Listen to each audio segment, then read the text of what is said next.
here. I'm trying to see if I can give y'all some encouraging words. You know, it didn't come out the way we wanted it to come out. You know, with the election. I'm over here cleaning up my room. That's how pissed I am. Wait, hold on. Did it change? Oh, okay. I'm so pissed off. I'm cleaning up my room. So it didn't come out the way we wanted it to come out.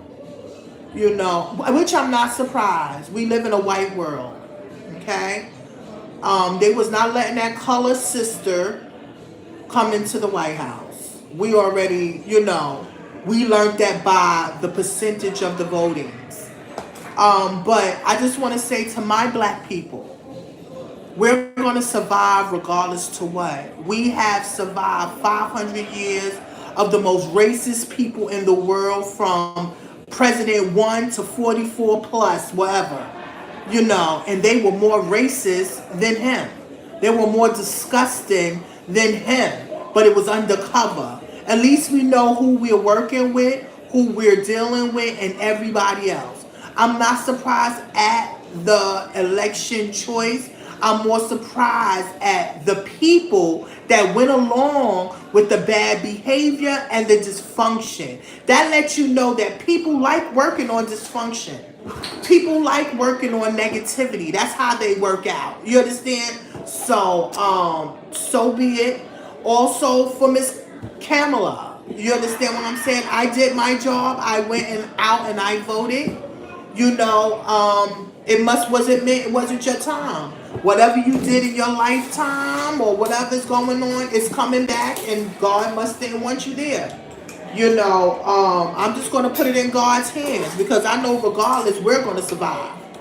We're going to survive. We have survived. We've been here surviving. We made a lane for everybody to come here.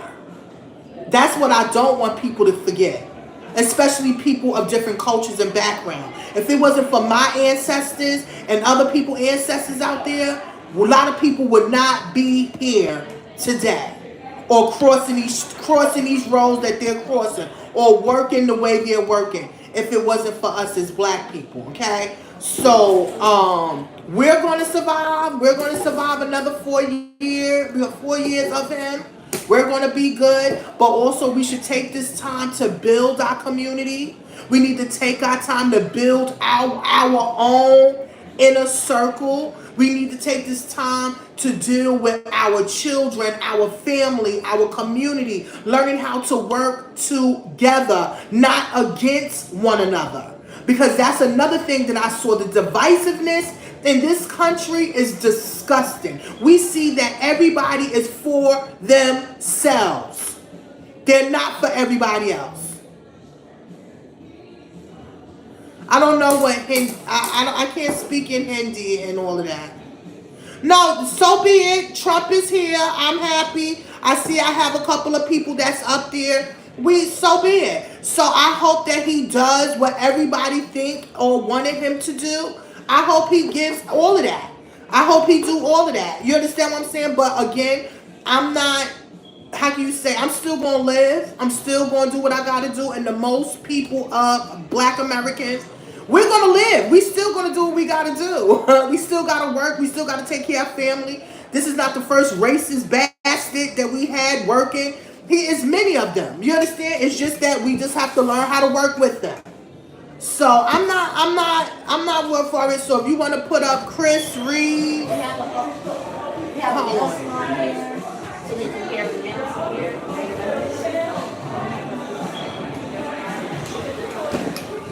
it's time for change. And I hope. I live in Brooklyn. I'm from Brooklyn, New York. New York did good. We voted properly. Because I'm going to be honest with y'all, Trump came to New York. And he came to Madison Square Garden. And he was horrible. All the people that was there, they were horrible. I didn't feel the love. You understand what I'm saying? I didn't feel warm and fuzzy, or maybe he can do something. So, oh, no problem, Mr. Chris Reeves. You can talk shit. We know that you voted for Trump. I'm happy for you. I hope that Trump give you everything that you deserve and everything you need. I don't want no beef with you. I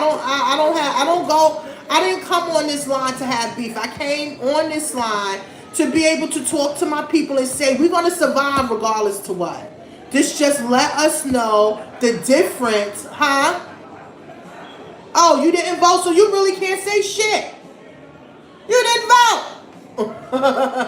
But anyway, thank you for chiming in. I appreciate y'all for chiming in. But I'm just saying, we're going to be all right. We're going to survive. But this is also a message to our people. Y'all need to deal with y'all local officials.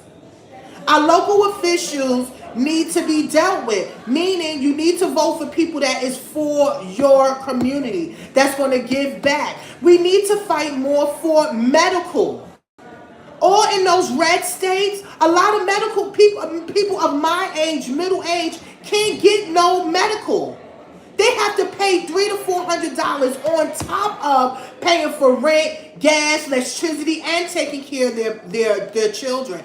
That's a lot. That's a lot for people. So my thing is, I hope that this takes the time for us to deal with our local officials, be able to get the things that we can be able to get, that we can be able to survive here in America. Because the prices is ridiculous. Milk is damn near $7. Bread is damn near $5-7. A pack of meat is damn near $15-25. You know, it's just a lot. And, you know, we just need better assistance. Oh, thanks for coming on, Chris. I really appreciate it. I was just coming in because I'm not gonna lie to y'all, I'm mad. I'm mad because, and it's not mad because he won. I'm mad because you see the decisiveness. You see the split in the middle that us as Americans have against one another. We saw the racism. We saw the bigotry. We see the male chauvinist. Like, it's like, damn, we can't live. And we're one of the best countries in the world. But we are run by disgusting white people that don't give a fuck. Especially when you try to take black education out of our school. How would you take black education out of school? And if it wasn't for us, we would not be here. We would not be here if it wasn't for black education. America would not be who it is if it wasn't for black Americans. And it's documented. You know why it's documented? Because white people documented everything. They made sure they documented. Why? Because they looked at us as cattle. They looked at us as money. You understand? And yeah, that was 500 years ago, but the mentality of those people still run this country. As we see, Trump won. You understand? So my thing is, we need to be more on point. We need to be more together with our family and our friends. We need to fight for more mental health because we need mental health. You understand? A lot of people are going through it right now. You understand? I know people that didn't even want to go to work today because of their anxieties, because of things that was going on. You said U.S. blacks, whites, and Latino men stood up for what was right. Well, listen, you want to hear something? So be it. If they feel that way, so be it. I can't do anything because I feel like this. I'm going to put all of this in God's hands. I have to put it in God's hands because there's nothing that we can do now. But what I can do is continue to be me, continue to do my job, continue to love my family, and do what I have to do. Because let me tell you something. Anybody that co-sign bad behavior, dysfunction, you understand, disrespect to other cultures and backgrounds, and they think that that's okay, something is wrong with them. Something is wrong with them. Well, I disagree with you some of that. I feel like some of what you're talking about are things that your community needs to work on. Chris, are you white? You look a little white. Chris, I'm going to be honest with you, and please don't take this wrong, Chris. If you're a white person, don't tell me nothing about my community. Don't tell me about my black, because I don't say nothing about your community. I think that white people need to talk to other white people, and that's another thing, Mr. Chris. If you're a Native American, you can't tell me nothing about my community either, because I would never disrespect your community, because I feel what they did to Native Americans were horrible. They shouldn't have did that to them. But the Native Americans is not taking up for us. You understand what I'm saying? All the other people from the other countries is not taking up for us. You understand? So my thing is, if you're Native American, you need to deal with your Native American. I'm Black American. I'm going to deal with my Black American. But also know that I have supported Native Americans. My mother made sure we supported Native Americans. Every year, I would go to the Native American Museum and be there to support them. But you would never see a Native American in a Black community trying to help us. So, I'm sorry.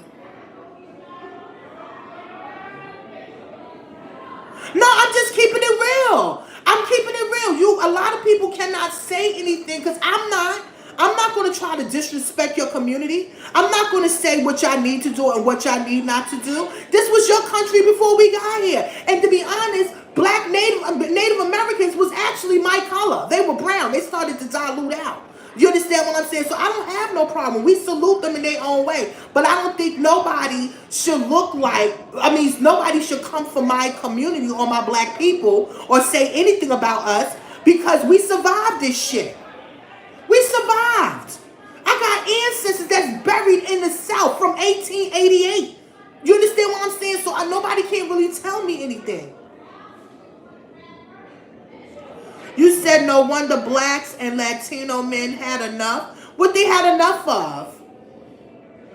I don't see the black men businesses growing. I hope that now that Black men business is growing. I don't mess with Latinos, so that's not my thing. I just try to deal with my circle and my family. You said look like at Chicago. No, this is not Chicago, darling. I'm straight Brooklyn, home of Biggie Smalls and Jay-Z. Two Democrat Black women. Well, I don't listen, Pedro. Again, to each his own. Shout out to every culture, every background. But I'm not worried about that right now. Because we already see how he felt about y'all. He talked about y'all. He said people lands is garbage. Y'all coming over there. And y'all still rooting for him. So I can't say anything. Thank you. Brooklyn in the house. But anyway, I want to say thank y'all for chiming in when y'all did, because I really wasn't going to go on, but I took the time out because I was working. And I wanted to vent because this is like, to tell my people I love y'all. We're going to survive. To the other people of color, y'all going to survive. You understand what I'm saying? We're going to survive regardless to what. You understand what I'm saying? So I got nothing but love for y'all. Peace. All that. Check me out every Sunday on the Black Therapy Show. We talk about all this upcoming stuff. And I really appreciate y'all. Peace. Thank you, Mr. Chris.